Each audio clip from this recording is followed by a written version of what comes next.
നമസ്കാരം, ഡോക്ടർ ലൈവിലേക്ക് സ്വാഗതം. അർബുദം എന്ന് കേട്ടാൽ അത് ഏത് അവയവത്തിനെ ബാധിച്ചാലും വളരെ ഗൗരവത്തോടെ എടുക്കേണ്ട ഒന്നാണെന്ന് നമുക്കറിയാം. മുൻകാലങ്ങളിലൊക്കെ ഒട്ടൊരു ഭയത്തോടെയാണ് നമ്മൾ അർബുദത്തെ നോക്കിക്കണ്ടിരുന്നത്. എന്നാൽ ഇന്ന് കൃത്യമായ ചികിത്സ അർബുദത്തിനുണ്ട്. നേരത്തെ കണ്ടെത്തി ചികിത്സിച്ചാൽ അർബുദം ചികിത്സിച്ച് ഭേദമാക്കാമെന്ന് വിദഗ്ധർ പറയുന്നുണ്ട്. അർബുദത്തിൽ കേരളത്തിൽ കൂടുതൽ കാണുന്ന ഒന്ന് ഓറൽ ക്യാൻസറുകളാണ്. ഓറൽ ക്യാൻസർ അഥവാ വായിൽ ഉണ്ടാകുന്ന അർബുദങ്ങൾ.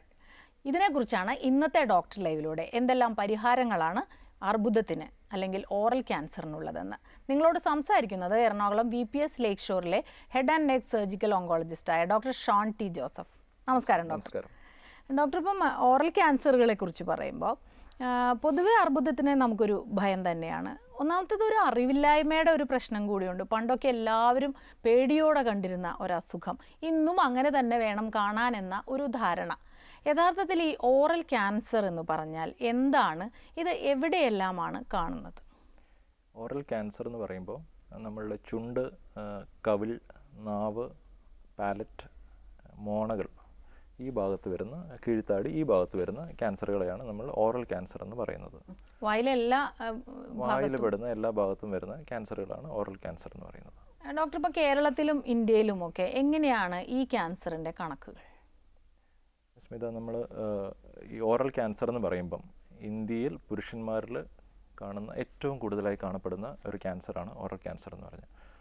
ഇതിൻ്റെ ഒരു കണക്ക് പറയുകയാണെങ്കിൽ ഏകദേശം ഒരു 30% ക്യാൻസറുകളിൽ ഒരു 30% വരുന്നത് ഓറൽ ക്യാൻസറാണ് ഇന്ത്യയിൽ.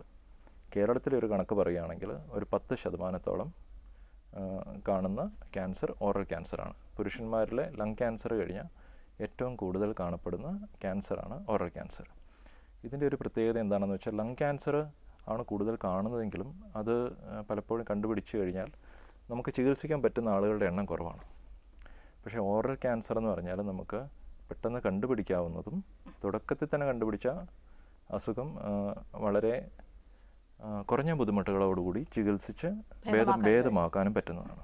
ഡോക്ടർ പറഞ്ഞൊരു കാര്യം ഞാൻ ശ്രദ്ധിച്ചത് പുരുഷന്മാരിൽ കൂടുതൽ കാണുന്നു എന്നതാണ്. എന്തായിരിക്കും ഇതിൻ്റെ ഒരു കാരണം?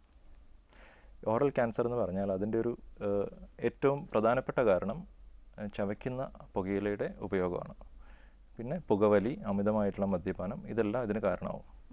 അപ്പോൾ പുരുഷന്മാരിൽ കൂടുതൽ കാണാനുള്ള കാരണം പുരുഷന്മാർ ഇതിൻ്റെയൊക്കെ ഉപയോഗം കൂടുതലുള്ളത് കൊണ്ട് തന്നെയാണ്. പക്ഷേ മൊത്തം എടുത്ത് നോക്കുകയാണെങ്കിൽ സ്ത്രീകളിലും ആദ്യത്തെ ഒരു 5 ക്യാൻസറുകളിൽ നമ്പർ വൈസ് ഓറൽ ക്യാൻസർ പെടും. അപ്പോൾ ഇന്ത്യയിൽ സ്ത്രീകളുടെ കണക്കെടുക്കുകയാണെങ്കിലും ഈ പുകയിലയുടെ ഉപയോഗം ഇങ്ങനെയുള്ളവരിൽ വളരെ കൂടുതലാണ്. ഇതിൻ്റെ കൂടെ എനിക്ക് പറയാനുള്ളത്,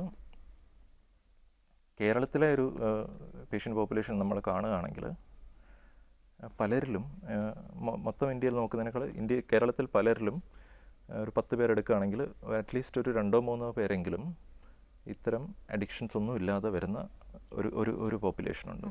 അപ്പോൾ അവർ പലപ്പോഴും ഈ പല്ല് തട്ടി നാവ് മുറിഞ്ഞെന്നോ അങ്ങനെ എന്തെങ്കിലും കംപ്ലൈൻ്റ് ആയിട്ടായിരിക്കും വരുന്നത്. അതുകൊണ്ട് തന്നെ ഇങ്ങനത്തെ ഒരു പ്രശ്നം നമ്മളിപ്പം പുകയില ഉപയോഗിച്ചില്ലെങ്കിലും നാവിൽ ഇങ്ങനത്തെ ഒരു മുറിവുണ്ടെങ്കിൽ ഡോക്ടറെ ശ്രദ്ധിക്കണം, തുടക്കത്തിൽ തന്നെ കാണിക്കണം. ഡോക്ടർ, ഒരു കോൾ ഉണ്ട്. ഹലോ. ഹലോ, നമസ്കാരം. ഡോക്ടറോട് സംസാരിച്ചോളൂ. Hello doctor. ഹലോ. എൻ്റെ പേര് പ്രണവ് എന്നാ സാറേ. പ്രണവ് പറയൂ. എനിക്ക് ഈ റിക്കറന്റ് ആയിട്ട് വായ്പുണ്ട് വരാറുള്ള ആളാണ് ഞാൻ. യാത്ര ചെയ്യുമ്പോഴും ഉറക്കമില്ലായ്മയ്ക്ക് കൂടുമ്പോഴാണ് ഈ വായ്പുണ്ട് വരാറുള്ളത്. അത് മൂലം ഈ റിക്കറന്റ് ആയിട്ട് വന്നു കഴിഞ്ഞാൽ കുറച്ച് ദിവസം കഴിഞ്ഞ് ട്രീറ്റ്മെന്റ് എടുത്താലും സ്റ്റീറോയിഡ് എടുത്താലും ഓയിൽമെന്റ് വെച്ചാലും മാറില്ല. പിന്നെ അത് കഴിഞ്ഞ് കുറച്ച് ദിവസം കഴിഞ്ഞ് കഴിഞ്ഞാൽ തനിയെ ഓട്ടോമാറ്റിക്കായിട്ട് മാറും. ഞാൻ കുറെ ഡോക്ടർമാരെ കാണിച്ചപ്പോൾ ഡോക്ടർ കുറെ പേര് വരുന്ന ശരി ഇത് ഓട്ടോ ഇമ്മ്യൂൺ ആണെന്ന് കുറെ പേര് പറഞ്ഞു. അപ്പൊ അത് ലീഡിങ് ടു ക്യാൻസർ വല്ല ചാൻസ് ഉണ്ടോ സാറേ? പ്രണവ്, ഇത് സ്ഥിരമായിട്ട് ഒരു സ്ഥലത്ത് തന്നെയാണ് വരുന്നത്, അല്ലെങ്കിൽ വന്നിട്ട് കുറേ ദിവസം നിൽക്കുകയാണെന്നുണ്ടെങ്കിൽ നമ്മളത് വളരെ ശ്രദ്ധിക്കണം. അങ്ങനെയാണെങ്കിൽ ഡോക്ടറെ കാണിക്കണം. ഇത് വന്നിപ്പം ഒരു 2-3 ദിവസത്തിനുള്ളിൽ അല്ലെങ്കിൽ ഒരാഴ്ചക്കുള്ളിൽ പോകുന്ന പോലത്തതാണെങ്കിൽ നമുക്ക് പേടിക്കേണ്ട കാര്യമില്ല. ഇങ്ങനെ ഒരു ക്യാൻസർ പോലത്തെ ഒരു ചിന്ത നമ്മുടെ മനസ്സിൽ വരേണ്ട കാര്യമില്ല. റിക്കറൻ്റ് ആഫ്റ്റർ സെൽ തെറാപ്പി പറഞ്ഞ പോലെ ഒരു ഇമ്മ്യൂണിറ്റിയുമായി ബന്ധപ്പെട്ടിട്ടുള്ള ഒരു പ്രശ്നമാണ്. അടുത്തൊരു കോളിലേക്ക് പോകാം doctor. Hello. Hello doctor sir. Yes. Hello doctor sir. പറഞ്ഞോളൂ. ഞാൻ കഴിഞ്ഞ 20 വർഷമായിട്ട് പുക വലിക്കുന്നു. ഞാൻ അത്യാവശ്യം 1/2 പാക്കറ്റ് 1 പാക്കറ്റ് ഒക്കെ വലിക്കാറുണ്ട്. ഇപ്പം എന്റെ വായുടെ സൈഡിൽ ഒരു ചെറിയൊരു നാവിനെ കൊണ്ട് മുമ്പ് ഒരു തടയുന്ന പോലെ ഒരു സാധനമുണ്ട്. അത് എന്താണെന്ന് അറിയാൻ വേണ്ടിട്ട് വിളിച്ചു. അത് എന്താണെങ്കിലും അങ്ങനെ ഒരു അസാധാരണമായിട്ടുള്ള ഒരു ചേഞ്ച് വായിൽ കാണുകയാണെങ്കിൽ എന്താണെങ്കിലും ഒരു ഡോക്ടറെ കാണിക്കണം കേട്ടോ. കാണിക്കുകയാണെങ്കിൽ ഒന്നുകിൽ ഒരു ENT ഡോക്ടറെയോ മാക്സിലോഫേഷ്യൽ ഡോക്ടറെയോ അല്ലെങ്കിൽ ഒരു ഹെഡ് ആൻഡ് ക്യാൻസർ ഡോക്ടറെയോ കാണിച്ചാൽ മതിയാവും. വിശേഷിച്ച് ഇത്ര വർഷങ്ങളായിട്ട് പുകവലിക്കുന്ന ആളായതുകൊണ്ട്. അതെ അതെ അതെ അതെ അതെ. ഡോക്ടർ, ഇപ്പോൾ ഈ പറഞ്ഞ ഒരു കാര്യം, കവിളിലൊക്കെ ഇങ്ങനെ ഇടയ്ക്കിടയ്ക്ക് നമ്മൾ പല്ലുകൊണ്ട് കടിച്ചു പോകുന്ന ഒരവസ്ഥ, അത് സ്ഥിരമായി കാണുന്നുവെന്ന് പലരും പറയാറുണ്ട്. അപ്പോൾ വിചാരിക്കുന്നത് കുറച്ചൊരു മാംസം ഇങ്ങനെ മാറി നിൽക്കുമല്ലോ നമ്മൾ പല്ലുകൊണ്ട് കടിക്കുമ്പോൾ, അപ്പോൾ അതുകൊണ്ട് വീണ്ടും വീണ്ടും അവിടെ കടിക്കുന്നതാണ് പ്രശ്നമെന്നാണ് പലരും കരുതുക, നിസ്സാരമായിട്ട് എടുക്കുന്നുണ്ട്. അപ്പോൾ അത് ഡോക്ടറെ കാണേണ്ട ഒരു അവസ്ഥയുണ്ടെന്ന് നമ്മൾ എങ്ങനെ മനസ്സിലാക്കാം? ഈ കടി കൊണ്ടിട്ട് മുറിവ് വരുന്നു എന്നുണ്ടെന്നിരിക്കട്ടെ, അതും ക്രോണിക്കായിട്ട് ഒരേ സൈറ്റിൽ തന്നെ കടി കൊള്ളുകയും അവിടെ മുറിവ് വരികയും ചെയ്യുകയാണെങ്കിൽ എന്താണെങ്കിലും ഡോക്ടറെ കാണിക്കണം. പ്രത്യേകിച്ച് ഇത് പൊതുവേ പുറകോട്ടുള്ള പല്ലുകൾക്കിടയ്ക്കാണ് ഇങ്ങനത്തെ ഒരു പ്രശ്നം വരുന്നത്. അങ്ങനെയാണെങ്കിൽ അത് ഒരു പ്രശ്നം പോലെ ഒരു അൾസറേഷൻ വരികയാണെങ്കിൽ അത് പല്ല് എടുത്തു കളയുന്ന കാര്യം പോലും ഗ്രൈൻഡ് ചെയ്യുകയോ എടുത്തു കളയുകയോ ചെയ്യുന്ന കാര്യം നമ്മൾ തീർച്ചയായിട്ടും കൺസിഡർ ചെയ്യണം. അടുത്തൊരു കോളിലേക്ക് പോകണം ഡോക്ടർ. ഹലോ, നമസ്കാരം. ഡോക്ടറോട് സംസാരിച്ചോളൂ. ഡോക്ടർ, എന്റെ മോളുടെ വായ എപ്പോഴും പൊട്ടാറുണ്ട്. അപ്പൊ അത് എന്താണ് സംഭവം എന്നറിയാൻ വയ്യ. എത്ര വയസ്സുള്ള മോനാണ്? മോള് എത്ര വയസ്സുണ്ട്? 10 വയസ്സ് കഴിഞ്ഞു. വായിൽ കവിളിൽ തോല് പൊട്ടുക എന്ന് പറയുന്നത് അത് ഇപ്പോൾ ഈ ക്യാൻസറുമായിട്ട് ബന്ധപ്പെട്ടിട്ടുള്ളതാവണമെന്നില്ല. പ്രത്യേകിച്ചും 10 വയസ്സല്ലേ ഉള്ളൂ. ഇപ്പോൾ മോൾക്ക് പ്രത്യേകിച്ച് വേറൊരു ശീലങ്ങളൊന്നും ഉണ്ടാവാനുള്ള സാധ്യതയേ. അപ്പോൾ ആ ഒരു സ്ഥിതിയിൽ ഇത് ഒരു സ്കിന്നിൻ്റെ ഡോക്ടറെ കാണിക്കണം കേട്ടോ. സ്കിന്നുമായി ബന്ധപ്പെട്ടിട്ടുള്ള ചില പ്രശ്നങ്ങളിൽ നമുക്കിങ്ങനെ തോല് പൊട്ടുക പ്രത്യേകിച്ചൊരു കാരണമില്ലാതെ അങ്ങനത്തെ പല ഇതുമുണ്ട്. അപ്പോൾ ഒരു സ്കിന്നിൻ്റെ ഡോക്ടർ എന്താണെങ്കിലും കാണണം. ചിലപ്പോൾ നമ്മുടെ പ്രതിരോധവുമായി ബന്ധപ്പെട്ടിട്ടുള്ള എന്തെങ്കിലും പ്രശ്നമാവും. ഓക്കെ ഡോക്ടർ, ഇപ്പോൾ പുകവലി ഒരു കാരണമായി പറഞ്ഞു, അല്ലെങ്കിൽ പുകയിലയുടെ ഉപയോഗം, മറ്റെന്തെല്ലാം കാരണങ്ങളാണ് ഇങ്ങനെ ക്യാൻസർ വരാനുള്ളത്? ചാൻസസ് കൂടുതൽ ആരിലാണ്? ഞാൻ പറഞ്ഞല്ലോ, നേരത്തെ പറഞ്ഞ പോലെ അമിതമായിട്ടുള്ള മദ്യപാനം ഇതിനോട് ചേർത്ത് വായിക്കാവുന്ന ഒന്നാണ്. അത് തീർച്ചയായിട്ടും നമ്മൾ ക്യാൻസറിന്, ഓറൽ ക്യാൻസറിന് കാരണമാവുന്നത് നമ്മൾ കണ്ടുപിടിക്കപ്പെട്ടിട്ടുള്ള ഒരു കാരണമാണ്. അപ്പോൾ പോരാത്തത് ഇതെല്ലാം പലരിലും ഇതെല്ലാം ഉണ്ടാവും, ഇത് ഒരെണ്ണമായിരിക്കില്ല. അങ്ങനെയുള്ളവരിൽ പ്രത്യേകിച്ച് അതൊരു സൈനർജിസ്റ്റിക് ഇഫക്റ്റ് കൂടി ഉണ്ടാവും. പിന്നെ ഇപ്പോൾ ഈ പറഞ്ഞ പോലെ ഈ ഷാർപ്പ് ടൂത്ത്, പല്ല് മൂർച്ചയുള്ള പല്ല് തട്ടിയിട്ട് കവിള് കണ്ടിന്യൂസ് ആയിട്ട് മുറിയുക, ഇതൊരു കാരണമാണ്. പിന്നെ ഉള്ളത് ചില വൈറൽ ഇൻഫെക്ഷൻസ്, ഇപ്പോൾ HPV പോലത്തെ ചില വൈറൽ ഇൻഫെക്ഷൻസും ഓറൽ ക്യാൻസറിന് കാരണമാവാറുണ്ട്. അടുത്തൊരു കോളിലേക്ക് പോകാം doctor. Hello hello, doctor live ആണ്, ഡോക്ടറോട് സംസാരിച്ചോളൂ. ഭക്ഷണം എന്ത് ഭക്ഷണം കഴിച്ചാലും മധുരമുള്ള ഭക്ഷണമാണെങ്കിലോ എരിയുള്ള ഭക്ഷണമാണെങ്കിലോ കഴിച്ചാലോ വായിൽ ഭയങ്കര വേദനയാണ്. ഒരു നീറിലാണ് ഭക്ഷണം ചെയ്യപ്പെട്ട് കഴിക്കാൻ സാധിക്കില്ല. അങ്ങനെ വായ കഴിച്ചാൽ അങ്ങനെ കളിയാണ് ചെയ്യപ്പെട്ടാക്കാൻ സാധിക്കുന്നില്ല. എന്താണെന്ന് അറിയുന്നത് മുഹമ്മദ് കുട്ടി, ഞാൻ മനസ്സിലാക്കുന്നത് ഭക്ഷണം കഴിക്കുമ്പോൾ വായിൽ നീറ്റലുണ്ടാവുന്നു, അതല്ലേ കംപ്ലൈന്റ് അല്ലേ? നീറ്റലുണ്ടാകുന്നു എന്നാണോ പറഞ്ഞത്? ഭക്ഷണം കഴിക്കുമ്പോൾ വായില് വായിലുണ്ടാവുന്ന നീറൽ എന്ന് പറഞ്ഞാൽ ഇപ്പോൾ ഈ പറഞ്ഞ പോലെ ഒന്നുകിൽ നമ്മുടെ വായിലുള്ള തൊലിയിലുണ്ടാവുന്ന ചില അസുഖങ്ങളുണ്ട്, കവിളിലുണ്ടാവുന്ന ചില അസുഖങ്ങളുണ്ട്, ലൈക്കൻ പ്ലാനസ് എന്നൊക്കെ പറയുന്ന ചില അസുഖങ്ങളുണ്ട്. അപ്പോൾ ഇതുപോലെ എന്തെങ്കിലും അസുഖം ആവാനാണ് കൂടുതലും സാധ്യത, വേറെ ദുശീലങ്ങളൊന്നും ഇല്ലെങ്കിൽ. അപ്പം അഹമ്മദ് കുട്ടി എന്താണെങ്കിലും അങ്ങനെ റിക്കറൻ്റ് ആയിട്ട് ഉണ്ടാവുന്നുണ്ടെങ്കിൽ അതിനൊരു മാക്സിലോഫേഷ്യൽ ഡോക്ടറെയോ അല്ലെങ്കിൽ ഒരു ഡെർമറ്റോളജിസ്റ്റിനെയോ എന്താണെങ്കിലും ഒന്ന് കാണണം. ഡോക്ടർ, നമുക്കൊരു ഇടവേളയ്ക്ക് ശേഷം തിരികെ വരാം. ആയിക്കോട്ടെ. ഡോക്ടർ ലൈവിൽ ഒരു ഇടവേള.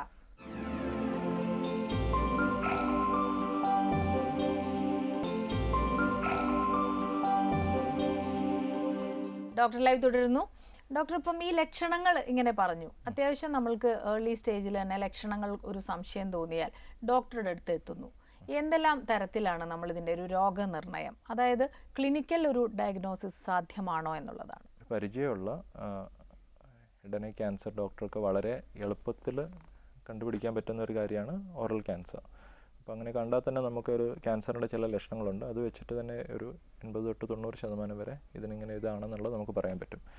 അങ്ങനെ കാണുകയാണെങ്കിൽ നമ്മൾ ചെയ്യുക എന്താണെന്ന് വെച്ചാൽ അതിൽ നിന്നൊരു തുടക്കത്തിലുള്ള സ്റ്റേജ് ആണെങ്കിൽ അതിൽ നിന്നൊരു ബയോപ്സി എടുക്കുക എന്നുള്ളതാണ്. ബയോപ്സി എടുത്ത് അത് പത്തോളജി റിപ്പോർട്ടിന് അയച്ചിട്ട് കൺഫേം ചെയ്യും ഈ പറയുന്ന ക്യാൻസർ ആണോ എന്നുള്ളത്. ഇനിയിപ്പോൾ കുറച്ചുകൂടി ഒരു അഡ്വാൻസ്ഡ് ആയിട്ടാണ് പ്രസൻറ്റ് ചെയ്യുന്നതെങ്കിൽ നമുക്ക് ചിലപ്പോൾ ശരീരത്തിൻ്റെ മറ്റു ഭാഗങ്ങളിലുണ്ടോ എന്നറിയാൻ വേണ്ടിയിട്ടുള്ള പെറ്റ് സ്കാൻ മുതലായ സ്കാൻ പരിശോധനകൾ വേണ്ടി വരും. പിന്നെ മാത്രമല്ല ഇത് കഴുത്തിലുള്ള ഈ കഴലകളെല്ലാം ഉണ്ട്, ലിംഫ് നോട്ട്സിലേക്ക് എങ്ങാനും പടർന്നിട്ടുണ്ടോ എന്നറിയാൻ വേണ്ടിയിട്ട് നമുക്ക് ചിലപ്പോൾ അതിനായിട്ടും ഇമേജിങ് എന്തെങ്കിലും ആവശ്യം വേണ്ടി വരും. അടുത്തൊരു കോളിലേക്ക് പോകാം ഡോക്ടർ. ഹലോ, നമസ്കാരം. ഡോക്ടർ ലൈവ് ആണ്, ഡോക്ടറോട് സംസാരിച്ചോളൂ. ഓക്കെ ഡോക്ടർ, ഞാൻ ഹലോ പറഞ്ഞോളൂ, കേൾക്കുന്നുണ്ട്. നമസ്കാരം, ഞാൻ AR പിള്ളയാണ്, ബോംബെ നിന്നാണ് വിളിക്കുന്നത്. പറയൂ. എനിക്ക് ഞാൻ ഈ ടൊബാക്കോ ച്യൂയിങ് ചെയ്യുന്ന ഒരു സ്വഭാവം ഉണ്ടായിരുന്നു എനിക്ക് നേരത്തെ. ഓക്കെ. ഒരു 10-20 വർഷം മുമ്പ് അത് നിർത്തി. പക്ഷേ അത് ഹെവി ആയിട്ട് ഞാൻ ഉപയോഗിച്ചിട്ടുണ്ടായിരുന്നു. ഈ മാണിക്ചന്ദ് എന്നൊക്കെ പറയുന്ന സാധനം ഇവിടെ സുലഭമായിരുന്നു, അത് ഒരുപാട് ഉപയോഗിച്ചിരുന്നു. അതിന്റെ ഫലമായിട്ട് റൈറ്റ് സൈഡിന്റെ കവിളിൽ ഒരു ഫൈബർ ഫോർമേഷൻ ഉണ്ടായി.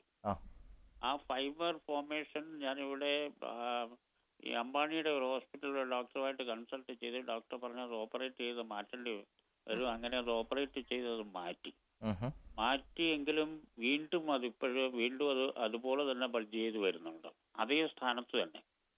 അപ്പോൾ വീണ്ടും ആ ഡോക്ടറെ ആലോചിച്ച് ഡോക്ടറുമായിട്ട് ഡിസ്കസ് ചെയ്തപ്പോൾ ഡോക്ടർ പറയുന്നത് അതിനി വീണ്ടും നമ്മളത് കട്ട് ചെയ്ത് മാറ്റിയിട്ട് സ്കിന്ന് എന്തെങ്കിലും വെച്ച് അത് മറച്ചില്ല എന്നുണ്ടെങ്കിൽ വീണ്ടും ഇത് ഇങ്ങനെ ഉണ്ടാകാൻ സാധ്യതയുണ്ട്. പക്ഷെ അത് ഇങ്ങനെ ചെയ്താൽ അത് ചെയ്യേണ്ടി വരുമോ? പക്ഷെ ഇപ്പോഴും വല്ലപ്പോഴും ഒക്കെ അതിന് ആ ഭാഗത്ത് പെയിനും ഉണ്ടാകും ചിലപ്പോൾ. പക്ഷെ അപ്പം കഴിക്കുന്നതിന് വേണ്ടി ഒന്നിനും ടാബ്ലറ്റ്സ് ഒക്കെ പ്രിസ്ക്രൈബ് ചെയ്ത് തന്നിട്ടുണ്ട്. പക്ഷെ ഇതിപ്പോഴും വായിൽ ഒന്നാമത് ഞാൻ ഡയബറ്റീസ് കൂടെയാണ്, ഞാൻ ഐ ആം 70 years നിയറിങ്. ഇതിൽ എന്താണെന്ന് വെച്ചാൽ ഈ വായിൽ ഓറൽ സബ്മ്യൂക്കസ് ഫൈബ്രോസിസ് എന്ന് പറയുന്ന കണ്ടീഷനെ പറ്റിയാണ് ഇപ്പോൾ ചേട്ടൻ പറഞ്ഞത്. അതിൻ്റെ ഒരു പ്രശ്നം എന്താണെന്ന് വെച്ചാൽ വായ് ക്രമേണ അതിൻ്റെ മൗത്ത് ഓപ്പണിംഗ് അങ്ങ് കുറഞ്ഞ് തീരെ ഇല്ലാതാവും. ഇപ്പോൾ ചേട്ടൻ്റെ സംസാരം കേട്ടിട്ട് അത്യാവശ്യം ഒരു മൗത്ത് ഓപ്പണിംഗ് ഉണ്ട്, തീരെ അങ്ങോട്ട് കുറഞ്ഞൊരവസ്ഥയല്ല. പക്ഷേ എന്നാലും അദ്ദേഹത്തിന് ബുദ്ധിമുട്ടുണ്ടാകുന്നതുകൊണ്ടാണ് ആദ്യത്തെ ഒരു സർജറിക്ക് വേണ്ടി പോയത്. അത് പിന്നെയും അത് കുറഞ്ഞു വരുന്നത് അതിൻ്റെ ഒരു ടെൻഡൻസിയാണ്, ഫൈബ്രോസിസ് എന്ന് പറയുന്നത്. അത് പിന്നെയും മുറുകിക്കൊണ്ടിരിക്കും. അപ്പോൾ നമുക്കത് ബ്രേക്ക് ചെയ്യാൻ പറ്റുന്നത് അത് ഓപ്പൺ ചെയ്തിട്ട് ആ കട്ട് ചെയ്ത ഭാഗത്ത് ശരീരത്തിൽ നിന്ന് വേറെ ഏതെങ്കിലും എടുത്ത് വെച്ച ടിഷ്യൂ വെച്ചിട്ട് അത് പിന്നെയും മുറുകാതിരിക്കാൻ വേണ്ടിയിട്ടുള്ള സർജറി ചെയ്യുക എന്നുള്ളതാണ്. അല്ലെങ്കിൽ അത് പിന്നെയും മുറുകാനുള്ള സാധ്യത എന്താണെങ്കിലും ഉണ്ട്. ഇത്തരം കോളുകൾ വരുന്നത് കൊണ്ടുള്ള ഒരു പ്രയോജനം മറ്റുള്ളവർക്ക് കൂടി ഒരു പാഠമാവുകയാണ് അല്ലേ? ഇത്തരം പുകയില ഉൽപ്പന്നങ്ങൾ അത് ഏത് തരത്തിലുള്ളതായാലും ഉപയോഗിച്ച് കഴിഞ്ഞാൽ ഇതുപോലെ ഗൗരവമായിട്ടുള്ള പ്രശ്നങ്ങൾ നേരിടേണ്ടി വരുന്നുണ്ട് അവരല്ലേ? തീർച്ചയായിട്ടും. പുകയിലയുടെ ഉപയോഗം കുറയ്ക്കുകയാണെങ്കിൽ ഏകദേശം 50% ക്യാൻസറുകൾ മാറ്റാൻ പറ്റുന്നുള്ളത് ഒരു വ്യക്തിപരമായ അഭിപ്രായമല്ല, കണക്കുകൾ പ്രകാരമുള്ള ഒരു അഭിപ്രായമാണ്. പോരാത്തതിന് ഇപ്പോൾ ഇദ്ദേഹം പറഞ്ഞ പോലെ അദ്ദേഹത്തിൻ്റെ ഡയബറ്റീസ് ഉണ്ടെന്നൊക്കെ പറഞ്ഞില്ലേ, നമ്മുടെ ഇമ്മ്യൂണിറ്റി കുറയുകയും കൂടെ ചെയ്താൽ നമുക്ക് ക്യാൻസറിനെതിരെയുള്ള പ്രതിരോധവും കൂടെ കുറയുകയാണ്. പക്ഷേ ഇപ്പോൾ ഇദ്ദേഹം 20 വർഷമായി നിർത്തിയിട്ടുണ്ട്, അതും അദ്ദേഹം പറഞ്ഞു. അപ്പം ഈ ടുബാക്കോ യൂസിൻ്റെ ഈ ചവയ്ക്കുന്ന പുകയിലയുടെ ഒരു പ്രശ്നം ഇതാണ്. ഞാൻ കണ്ടിട്ടുള്ള പല പേഷ്യൻസും അവർ വരുന്ന 37-38 വയസ്സിലൊക്കെ വായിൽ ക്യാൻസറായി വരുന്നത് അവർ 17 വയസ്സുള്ളപ്പോഴൊക്കെ ഒരു 6 മാസം ഉപയോഗിച്ചു, ഇത്രയാകെ ഉപയോഗിച്ചിട്ടുള്ളൂ. അപ്പോൾ ഇതിൻ്റെ ഒരു ഇഫക്റ്റ് ഭയങ്കര ലോങ് സ്റ്റാൻഡിങ്ങാണ്. നിർത്തിയാലും അവർ നിർത്തി 20 വർഷമായാലും ഇതിൻ്റെ ഒരു പ്രശ്നം ഒരുപാട് കാലത്തേക്ക് നിൽക്കും. അടുത്തൊരു കോളിലേക്ക് പോകാം ഡോക്ടർ. ഹലോ. നമസ്കാരം, ഡോക്ടർ ലൈവ് ആണ്, ഡോക്ടറോട് സംസാരിച്ചോളൂ. ഹലോ, ഇത് കണ്ണൂരിൽ നിന്ന് വിളിക്കുന്നതാണേ സാറേ. പറയാം. ഇത് ഈ ചുണ്ടിനും പല്ലിനും ഇടയിൽ ആ സ്പേസിൽ ഒരു വൈറ്റ് കളറിൽ ഒരു പൊട്ട് പോലെ വരുന്ന എന്തുകൊണ്ടാ?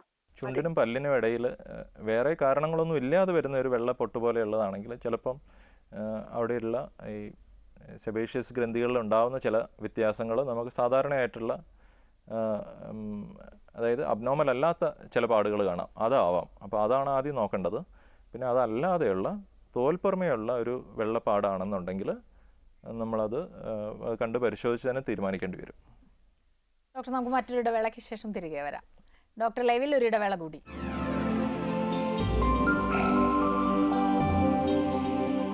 ഡോക്ടർ ലൈവ് തുടരുന്നു. ഡോക്ടർ, നമുക്കിനി ചികിത്സകളുടെ ഒരു വശത്തേക്ക് പോകാൻ തോന്നുന്നു.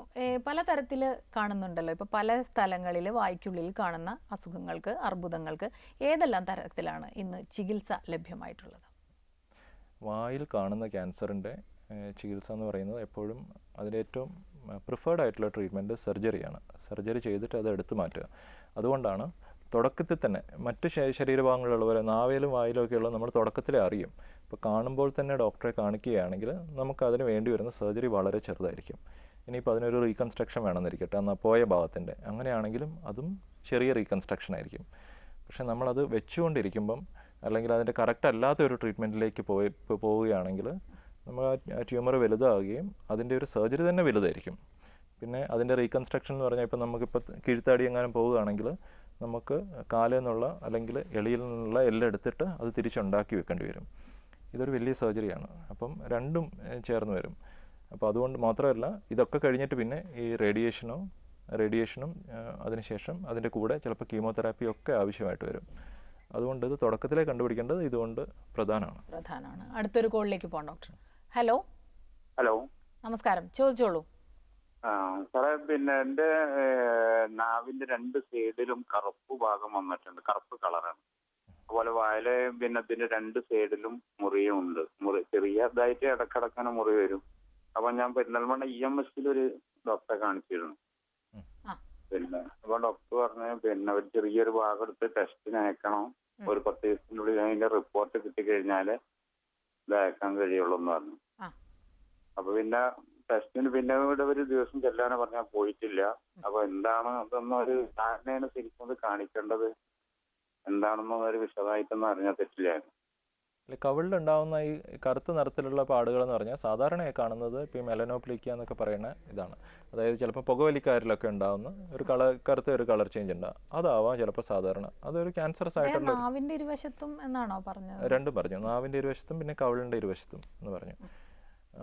അത് പക്ഷേ പുതിയതായിട്ടുള്ള ഒരിതോ അല്ലെങ്കിൽ കുറച്ച് കട്ടിയായിട്ട് വരികയോ അങ്ങനെ എങ്ങനെയോ ആണെങ്കിൽ നമുക്ക് അതിൻ്റെ ഒരു ബയോപ്സിൻ്റെ കാര്യം അങ്ങനെയാണെങ്കിൽ കൺസിഡർ ചെയ്യേണ്ടി വരും. ഡോക്ടർ, ഇപ്പോൾ ഏർലി സ്റ്റേജിൽ കണ്ടെത്തി ചികിത്സിക്കേണ്ടതിൻ്റെ ഒരു ആവശ്യകത പറഞ്ഞു. ഏർലി സ്റ്റേജിൽ കണ്ടെത്തി ചികിത്സകൾ തുടങ്ങുന്നു. എന്തെല്ലാം തരത്തിലാണ്? നമ്മളിപ്പോൾ വലിയ ശസ്ത്രക്രിയയിലേക്ക് പോകാത്ത രീതിയിൽ എങ്ങനെയെല്ലാമുള്ള ചികിത്സകളാണ്? അപ്പോൾ നമുക്ക് ഈ ഓറൽ ക്യാൻസർ വന്ന ഒരു 20 വർഷം മുമ്പുള്ള ഒരു ചികിത്സയല്ല ഇപ്പോൾ ഉള്ളത്. മുമ്പ് ഓറൽ ക്യാൻസർ വന്ന ആളുടെ മുഖം തന്നെ അങ്ങ് മാറിപ്പോകുന്ന രീതിയിലുള്ള സർജറികളായിരുന്നു. ഇപ്പോൾ നമുക്ക് ആളുടെ മുഖത്തൊരു പാട് പോലും വരുത്താതെ സർജറി ചെയ്യാനുള്ള സൗകര്യമുണ്ട്. അസുഖം വളർത്തി സ്കിന്നിലേക്ക് വരുന്ന ഒരവസ്ഥ ആയിട്ടില്ലെങ്കിൽ, സ്കിന്നിലേക്ക് വന്നാൽ പിന്നെ നമുക്ക് പിന്നെ വേറെ മാർഗ്ഗമെല്ലാം ഉണ്ടാവും. പക്ഷേ അല്ലെങ്കിൽ മുഖത്ത് കഴിയുന്നതും ഒരു പാട് പോലും വരാതെ ചികിത്സിക്കാൻ കഴിയും സർജറി കൊണ്ട്. ഇപ്പം കീഴ്ത്താടിയൊക്കെ എടുക്കേണ്ട ഒരവസ്ഥ വന്നാൽ പോലും നമുക്ക് ആ താടി CT സ്കാനൊക്കെ ചെയ്തിട്ട് താടിയുടെ എക്സാക്റ്റ് ഒരു റെപ്ലിക്ക ഉണ്ടാക്കും, 3D മോഡൽ ഉണ്ടാക്കും. എന്നിട്ട് താടിയുടെ അതേ ഷേപ്പിൽ തന്നെ നമുക്ക് എല്ല് വെക്കാനുള്ള ശസ്ത്രക്രിയ സംവിധാനങ്ങളൊക്കെ ഇപ്പോൾ ഉണ്ട്. അടുത്തൊരു കോളിലേക്ക് പോകാം ഡോക്ടർ. ഹലോ, ഡോക്ടർ ലൈവാണ്, ചോദിച്ചോളൂ. ഡോക്ടർ നമസ്കാരം. പേരെന്താണ്? ഡോക്ടർ കേൾക്കുന്നുണ്ട്. എന്താണ് പേര്? ഫൈസൽ ജിദ്ദിന്നാണ് വിളിക്കുന്നത്. പറഞ്ഞോളൂ ഫൈസൽ. ഞാന് എന്റെ തൊണ്ടയിൽ ഒരു 3.5 വർഷമായി ഒരു തണ്ട. ഞാനിവിടെ എൻഡോസ്കോപ്പി ഒക്കെ ചെയ്തു. എന്താണ് ഇപ്പോഴത്തെ സംശയം? അതൊന്നും കുഴപ്പമില്ല, പക്ഷെ എന്റെ തടച്ചിലില്ല. കടച്ചിലോ? എന്റെ തൊണ്ടയിൽ ഇങ്ങനെ തടയാ, എന്താ തടയണമെന്നില്ല, അറിയില്ല. തടച്ചില്ലാതെ. വേദനയുണ്ടോ ഭക്ഷണം ഇറക്കുമ്പോ? വേദന ഒന്നുമില്ല. ഭക്ഷണം കഴിക്കുമ്പോൾ ബുദ്ധിമുട്ടൊന്നുമില്ല. ഫൈസൽ, ഇത് പൊതുവേ ഇങ്ങനത്തെ ഒരു പ്രശ്നം വരികയാണെങ്കിൽ ചിലപ്പോൾ വയറിലുള്ള ആസിഡിൻ്റെ ഒരു റിഫ്ലെക്സ് തൊണ്ടയിലേക്ക് വരുന്നതുകൊണ്ടാവാം. ചിലർക്ക് തൈറോയിഡിൻ്റെ മുഴകൾ കൊണ്ടാവാം. പിന്നെ ഇതൊന്നും അല്ലാതെ നമുക്ക് കൃത്യമായ കാരണം അറിയാത്ത ഒരു ഗ്രൂപ്പ് കൂടിയുണ്ട്. അതായത് ഗ്ലോബസ് ഫെറിഞ്ചസ് എന്ന് പറയുന്നത്, അതായത് തൊണ്ടയിൽ എന്തോ തടയുന്ന പോലെ തോന്നും, വ്യക്തമായിട്ടൊരു കാരണങ്ങൾ നമുക്കറിയില്ലാത്തത്. അപ്പം ഫൈസലിൻ്റെ ഇതിൽ ഏത് വിഭാഗത്തിലാണ് പെടുന്നതെന്ന് എനിക്കറിയില്ല. പക്ഷെ എന്താണെങ്കിലും നമുക്ക് അറിയാൻ പറ്റുന്ന കാരണങ്ങളെല്ലാം ഒന്ന് പരിശോധിക്കുകയായിരിക്കും നല്ലത്. പൊതുവെ ഇത്തരം കാര്യങ്ങൾ നമ്മൾ വീട്ടിൽ വെച്ചുകൊണ്ടിരുന്നത് സംശയത്തോടുകൂടി ഇരിക്കുന്നതിനേക്കാൾ നല്ലത് ഡോക്ടറെ അടുത്ത് പോകുന്നത് തന്നെയാണ്, അല്ലേ? തീർച്ചയായിട്ടും. പ്രത്യേകിച്ച് ഒരു സിംറ്റം ക്രോണിക് ആയിട്ട് നിൽക്കുകയാണ്, കുറേ ദിവസം നിൽക്കുകയാണെങ്കിൽ, എന്താണെങ്കിലും ഇപ്പോൾ ഓരോ ദിവസവും ഓടണം എന്നല്ല, പക്ഷേ കുറച്ച് ദിവസം നിൽക്കുകയാണെങ്കിൽ നമുക്ക് കാണിക്കാൻ പറ്റുന്നതല്ലേ ഉള്ളൂ. ഓക്കെ ഡോക്ടർ, ഒരുപാട് പറയാനുള്ള ഒരു വിഷയം തന്നെയാണത്. പക്ഷേ നമ്മുടെ സമയം വളരെ പരിമിതമാണ്. ഡോക്ടർ ഇപ്പോൾ പറഞ്ഞതനുസരിച്ചിട്ട് നമ്മുടെ ജീവിതത്തിലെ ചില ശീലങ്ങൾക്ക് വളരെയധികം പ്രാധാന്യമുണ്ട് ഈ അർബുദം വരുത്തുന്നതിൽ. അപ്പോൾ എന്താണ് പ്രേക്ഷകരോടുള്ള ഒരു മെസ്സേജ്? ക്യാൻസറിൻ്റെ ചികിത്സ എന്ന് പറയുന്നത്, ഏത് ക്യാൻസറിൻ്റെ ചികിത്സ എന്ന് പറയുന്നത് അതൊരു ഡോക്ടർക്ക് മാത്രം ചെയ്യാൻ പറ്റുന്ന ഒന്നല്ല. കാരണം ഡോക്ടർക്ക് ചെയ്യാൻ പറ്റുന്നത് ശാരീരികമായിട്ടുള്ള കറക്ഷൻസും അതിനുള്ള ട്രീറ്റ്മെൻറ്റും മാത്രമാണ്. പക്ഷേ ക്യാൻസർ വരുന്ന ഒരു രോഗിയെ പലപ്പോഴും ഞാൻ കണ്ടിട്ടുള്ളത് നമുക്ക് അവരെ സാമ്പത്തികമായിട്ടും സാമൂഹികമായിട്ടും സപ്പോർട്ട് ചെയ്യാൻ കഴിയണം. അപ്പോൾ ക്യാൻസർ വന്നിട്ട് ഇപ്പോൾ ഈ ഓറൽ ക്യാൻസർ ആണെങ്കിൽ ഏർലി സ്റ്റേജിൽ കണ്ടുപിടിച്ചാൽ നമുക്കൊരു 80% ആളുകളെ ചികിത്സിച്ച് ഭേദമാക്കാൻ പറ്റും. അവർ സമൂഹത്തിലേക്ക് തിരിച്ചു വരുമ്പം അവർക്ക് ക്യാൻസർ ഉണ്ടായിരുന്ന ഒരാൾ എന്നുള്ള രീതിയിൽ നമ്മൾ കാണരുത്. പലർക്കും അത് വല്ലാതെ വിഷമം ഉണ്ടാക്കുന്നുണ്ട് എന്നറിയുന്നതുകൊണ്ടാണ് ഞാൻ പറയുന്നത്. കൂടുതൽ സഹതാപം ആവശ്യമില്ല. പിന്നെ ചിലർക്ക് ഓറൽ ക്യാൻസർ കഴിഞ്ഞിട്ടുണ്ടെങ്കിൽ ഭക്ഷണം കഴിക്കാനല്ല എന്തൊരു പാർട്ടിക്കൊക്കെ വരുമ്പം നമ്മൾ അവരോട് ഭക്ഷണം വേണമെന്ന് ചോദിക്കും. അവർ വേണ്ടാന്ന് പറഞ്ഞിട്ടുണ്ടെങ്കിൽ നമ്മൾ നിർബന്ധിക്കാതിരിക്കുക എന്നുള്ളതാണ് അതിൻ്റെ ഒരു മര്യാദ. അപ്പം മറ്റുള്ളവർക്ക് പ്രയോജനം ഉണ്ടാവാത്ത, സമൂഹത്തിനും പ്രയോജനം ഉണ്ടാകാത്ത ചോദ്യങ്ങൾ ഇത്തരം രോഗികളുടെ അടുത്ത് ചോദിക്കരുത്. അവർക്ക് സാധാരണ മനുഷ്യരെ പോലെ തന്നെ നമ്മുടെ സമൂഹത്തിൽ ജീവിച്ചു പോകാൻ പറ്റുന്ന ഒരു കാര്യമാണ്. അവരിൽ ശുഭാപ്തി വിശ്വാസം വളർത്തുന്ന കാര്യങ്ങൾ മാത്രം നമ്മൾ തീർച്ചയായിട്ടും. കാരണം 80% ആളുകൾക്ക് ക്യൂർ ആവുമെങ്കിൽ എന്തുകൊണ്ട് ശുഭാപ്തി വിശ്വാസം എന്താണെങ്കിലും ഉണ്ടാവണം. തീർച്ചയായിട്ടും. ഡോക്ടർ വളരെയധികം നന്ദി ഞങ്ങളോട് സഹകരിച്ചതിന്. ഡോക്ടർ ലൈവിൻ്റെ ഈ അധ്യായം ഇവിടെ അവസാനിക്കുന്നു. നമസ്കാരം.